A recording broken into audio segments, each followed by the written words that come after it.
Hi students, this is Juhi Singh from Minerva public school. Class 7 का हम लोग एक साइंस का चैप्टर स्टार्ट किए थे, न्यूट्रिशन इन प्लांट्स। तो उसका 2 वीडियोस हम लोगों ने देखा है। अब ये थर्ड वीडियो है और ये लास्ट वीडियो है इस चैप्टर का। इस वीडियो के बाद ये जो चैप्टर है न्यूट्रिशन इन प्लांट्स ये ख़त्म हो जाएगा। तो स्टार्ट करते हैं। न्यूट्रिशन इन प्लांट्स में हम लोगों ने ऑटोट्रॉपिक एंड हेटेरोट्रॉपिक न्यूट्रिशन के बारे में पढ़ा था। ऑटोट्रॉपिक प्लांट्स होते हैं जो कि अपना फूड खुद बनाते हैं। तो अब है हेटेरोट्रॉपिक न्यूट्रिशन के बारे में पढ़ना है। हेटेरोट्रॉप्स और heterotrophic nutrition, the organism which get their food from organisms, plants और एनिमल्स और बोथ कॉल्ड हेटेरोट्रॉप्स। वो ऑर्गेनिज्म जो कि अपना फूड किसी दूसरे ऑर्गेनिज्म से लेते हैं या फिर किसी प्लांट से या किसी जानवर से या प्लांट और जानवर दोनों को खा के अपना न्यूट्रिशन लेते हैं, ऐसे ऑर्गेनिज्म को बोलते हैं हेटेरोट्रॉप्स।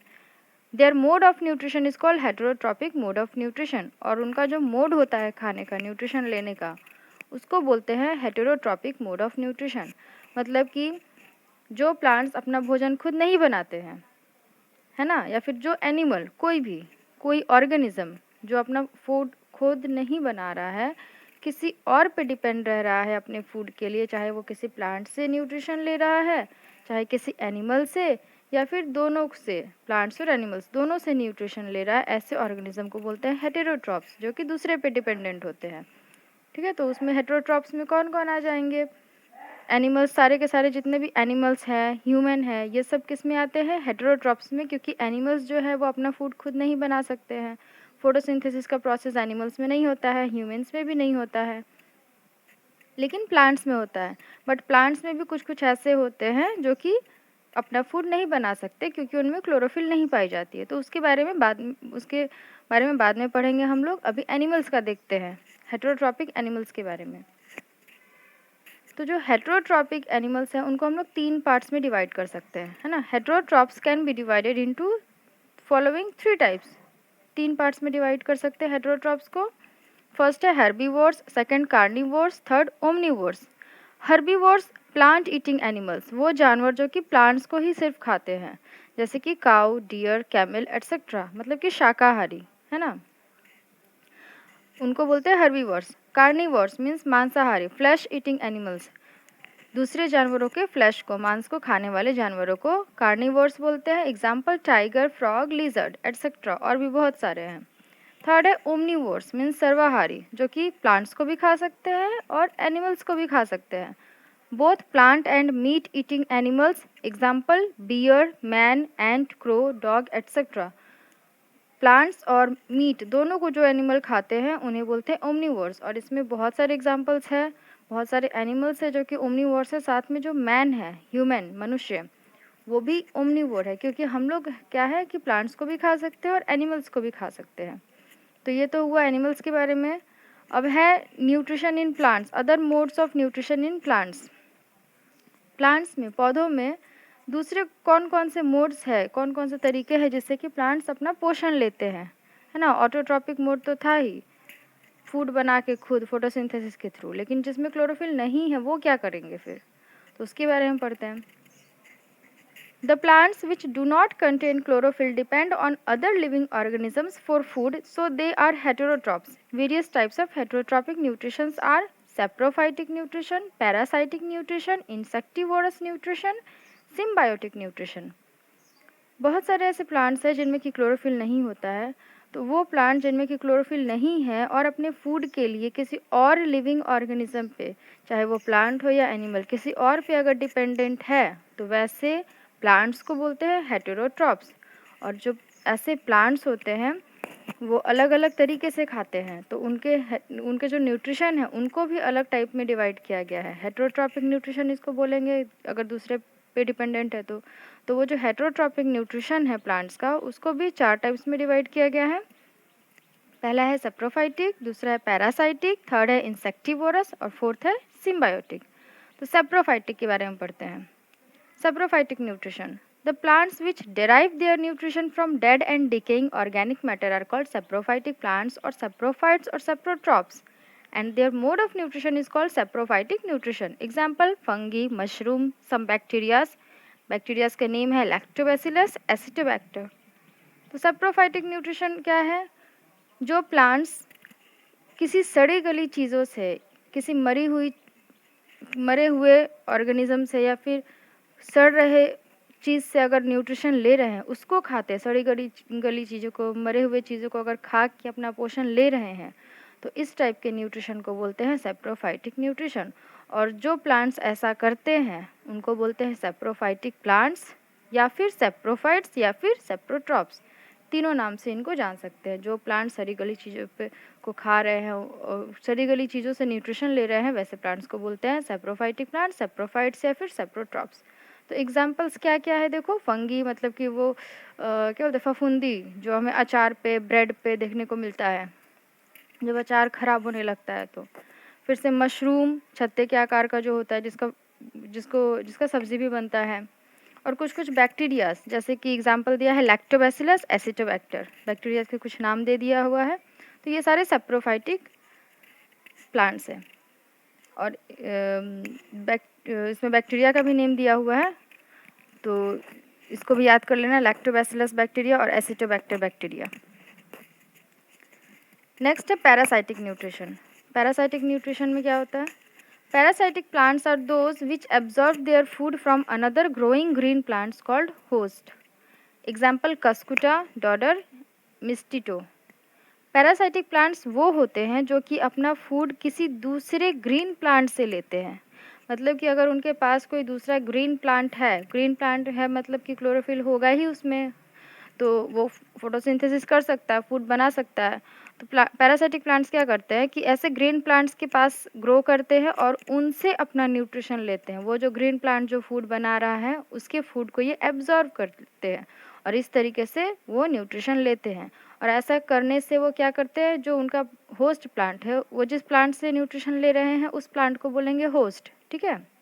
तो उस होस्ट प्लांट को ये नुकसान पहुंचाते हैं, क्योंकि वो तो बेचारा फूड बना रहा है और ये क्या कर रहे हैं ना कि उससे ले रहे हैं, तो इस तरीके से उसको तो नुकसान पहुंच रहा है। वो तो फूड बनाया जा रहा है और दूसरा कोई खाया जा रहा है, लेकिन वो उसको मारते नहीं है, ठीक है। अब आगे देखते हैं। एग्जाम्पल दिया हुआ है क्या, कस्कुटा एंड मिस्टिटो, ठीक है।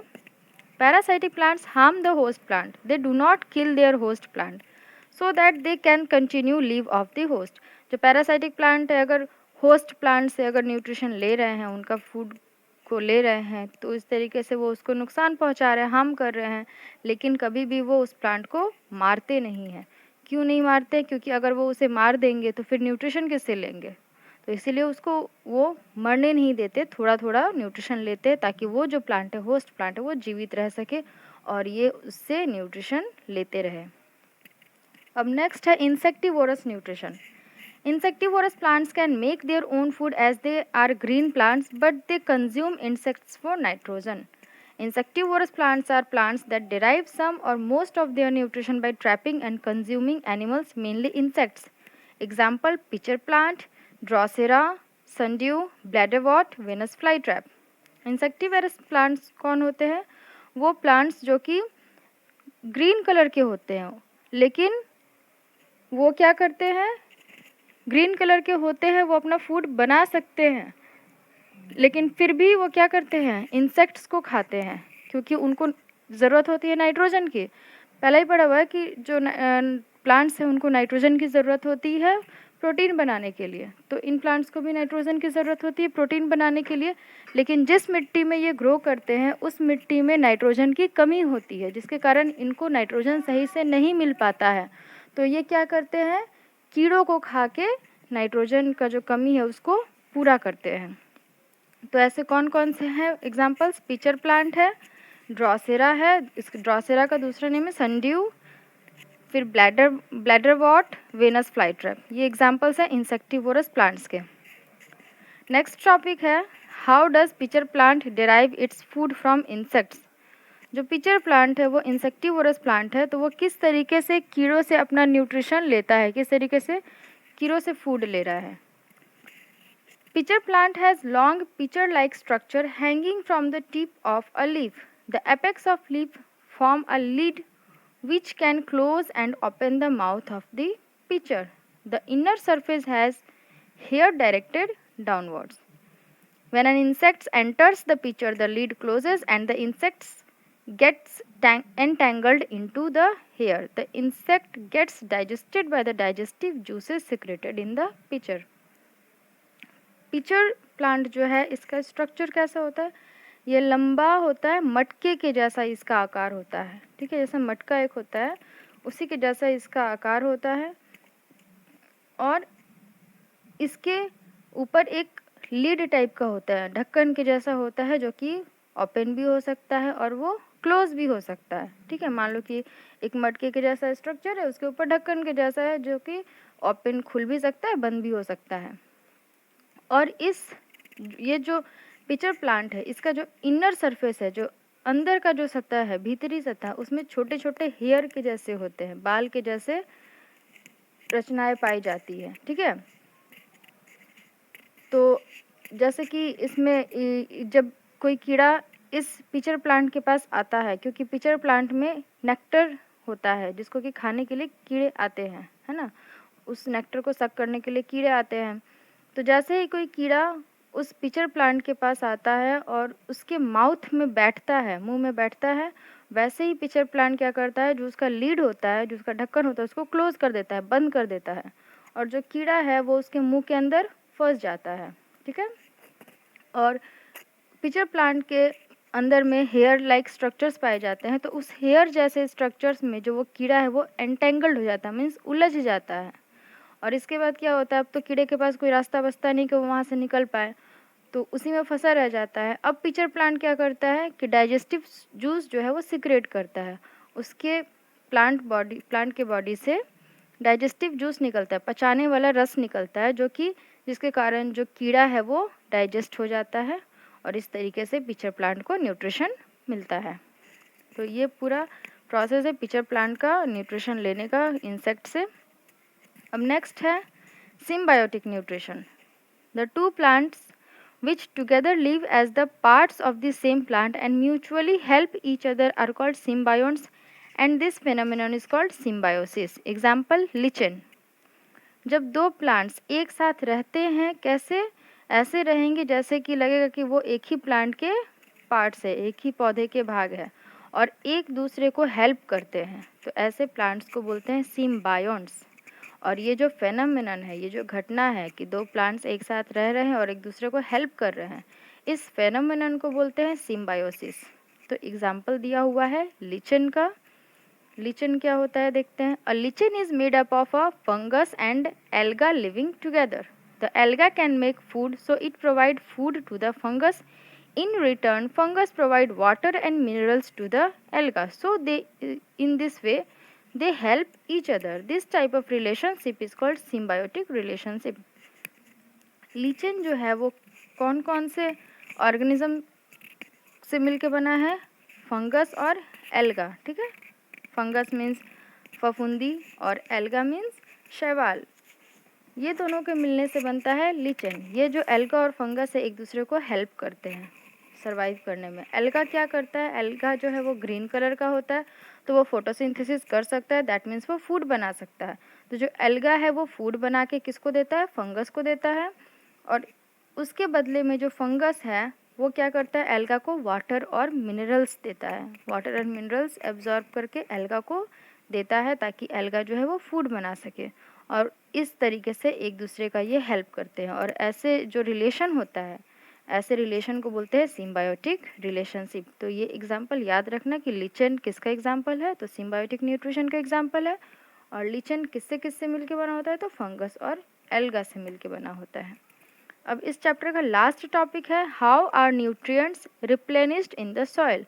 मिट्टी में जो न्यूट्रिएंट्स हैं, पोषक पदार्थ, वो कैसे वापस आते हैं, मीन्स उनकी पूर्ति कैसे होती है, क्योंकि मिट्टी से न्यूट्रिएंट्स जो है वो ख़त्म हो जाते हैं। प्लांट्स अगर हम लोग लगाए जा रहे हैं तो एक टाइम ऐसा आएगा कि जो मिट्टी है उसमें न्यूट्रिएंट्स ख़त्म हो जाते हैं, क्योंकि उस न्यूट्रिएंट्स को प्लांट्स यूज़ कर गए, है ना। तो उसकी पूर्ति कैसे होती है सॉइल में, वो देखते हैं। Plants use the mineral nutrients, especially nitrogen present in the soil, for their growth. Over a period of time, depletion of nitrogen takes place in the soil. जो plants है वो मिनरल्स का इस्तेमाल करते हैं सॉइल से, स्पेशली किस mineral का? नाइट्रोजन का, क्योंकि उनको नाइट्रोजन चाहिए प्रोटीन बनाने के लिए। तो वो क्या करते हैं, मिट्टी से बहुत सारे मिनरल्स का इस्तेमाल करते हैं, नाइट्रोजन का भी बहुत इस्तेमाल करते हैं ताकि वो ग्रो कर सके और अदर फूड बना सके, अलग अलग तरह के फूड बना सके। लेकिन क्या होता है कि एक समय ऐसा आता है जब मिट्टी में न्यूट्रिएंट्स की कमी हो जाती है। मान लो नाइट्रोजन बहुत ज़्यादा यूज़ कर रहा है प्लांट, तो क्या होगा कि मिट्टी में नाइट्रोजन की कमी हो जाएगी। तो इस कंडीशन में क्या होगा, कैसे जो सॉइल है उसमें फिर से वापस से नाइट्रोजन रिप्लेनिश होगा, फिर से वापस से नाइट्रोजन जो है उसकी पूर्ति होगी। देखते हैं, there are 2 methods to replenish nitrogen in the soil. 2 तरीके हैं जिससे कि नाइट्रोजन वापस आ सकता है मिट्टी में। पहला, in the natural method farmers grow leguminous plants such as peas alternatively with other crop. The rhizobium bacteria in the roots of these plants convert atmospheric nitrogen to nitrates, ammonia, etc. Thus they replenish the nitrogen in the soil which the first crop has used up. तो ये जो natural process है, natural method है, प्राकृतिक तरीका है, इसमें क्या होता है कि जो फार्मर्स होते हैं, जो किसान होते हैं, वो क्या करते हैं, लेग्यूमिनस प्लांट्स लगाते हैं, है ना। लेग्यूमिनस प्लांट्स में कौन आएंगे, पीज, मटर जो है, इस तरह के प्लांट्स लगाते हैं। अल्टरनेटिवली लगाते हैं फसल के साथ, मतलब कि एक बार एक फसल लगा दिए तो उस फसल को काटने के बाद फिर लेग्यूमिनस प्लांट्स लगा रहे, मान लो कि पीज लगा दिए, फिर पीज जब काट लेंगे तो फिर दूसरा क्रॉप लगाएंगे, फिर वो क्रॉप काटेंगे तो फिर पीज लगाएंगे। इस तरीके से अल्टरनेट प्रोसेस के थ्रू अल्टरनेटिवली क्या करते हैं, क्रॉप और पीज को लगाते रहते हैं। ऐसा क्यों करते हैं, क्योंकि ये जो लेग्यूमिनस प्लांट्स हैं उनके रूट्स में कुछ बैक्टीरियाज पाए जाते हैं जो कि क्या करते हैं, एटमॉस्फेयर से नाइट्रोजन को लेते हैं और उसको चेंज कर देते हैं नाइट्रेट्स में, अमोनिया में। ठीक है, पहले पढ़ा हुआ है एक टॉपिक में कि जो सॉइल में जो कुछ बैक्टीरियाज होते हैं जो कि एटमॉस्फेरिक नाइट्रोजन को चेंज कर देते हैं नाइट्रेट्स में, और उस नाइट्रेट्स, वो जो नाइट्रेट्स है वो वाटर में घुल के प्लांट के रूट्स के थ्रू प्लांट के लीफ तक पहुंच जाता है ना। तो यही वो बैक्टीरिया है, राइजोबियम बैक्टीरिया जो है वो लेग्यूमिनस प्लांट्स के जड़ में पाया जाता है, रूट्स में पाया जाता है, और इसका काम क्या होता है कि हवा में, एटमॉस्फेयर में जो नाइट्रोजन प्रेजेंट है उसको लेना और उसको चेंज कर देना नाइट्रेट्स में, कन्वर्ट कर देता है नाइट्रेट्स में या फिर अमोनिया में, और फिर जो प्लांट्स हैं उस नाइट्रेट्स को लेते हैं और उसके बाद फिर प्रोटीन बनाते हैं। तो इस तरीके से जो है वो मिट्टी में नाइट्रोजन की कमी पूरी होते रहती है। दूसरा मेथड है, as an alternative minerals called fertilisers also contain potassium and phosphorus in them which too are beneficial to the plants. Alternative method क्या है, दूसरा मेथड क्या है कि जो फर्टिलाइजर्स है, जो कृत्रिम खाद है ना, जो खाद फार्मर्स डालते हैं ज़मीन में फसल को अच्छे से, ताकि फसल जो अच्छे से ग्रो करे, तो उस खाद को इस्तेमाल करके हम लोग जो मिट्टी है उसमें न्यूट्रिएंट्स की कमी को पूरी कर सकते हैं, क्योंकि अलग अलग तरह के खाद आते हैं जिसमें कि बहुत तरह के न्यूट्रिएंट्स होते हैं। अगर नाइट्रोजनस फर्टिलाइज़र ले रहे हैं तो उसमें नाइट्रोजन बहुत अधिक होगा, है ना। और उसी तरह अलग अलग तरह के खाद आते हैं, पोटेशियम के भी आते हैं, फॉस्फोरस के भी आते हैं। तो इस तरीके से अगर हम लोग खाद डालेंगे मिट्टी में तो जो भी न्यूट्रिएंट की कमी हो रहा है वो पूरा हो जाएगा, और उसमें अगर कोई क्रॉप लगाते, कोई फसल लगाते हैं तो वो जो फसल है बहुत अच्छे से ग्रो करेगा। तो ये ख़त्म हो गया अब ये चैप्टर। अब इसको समझ लेना है, और अगर जो इम्पॉर्टेंट टॉपिक्स है उसको लिख सकते हो और उसको लर्न कर लो, और साथ में जो बुक में जो एक्सरसाइज दिया हुआ है उसका क्वेश्चन आंसर सॉल्व करो।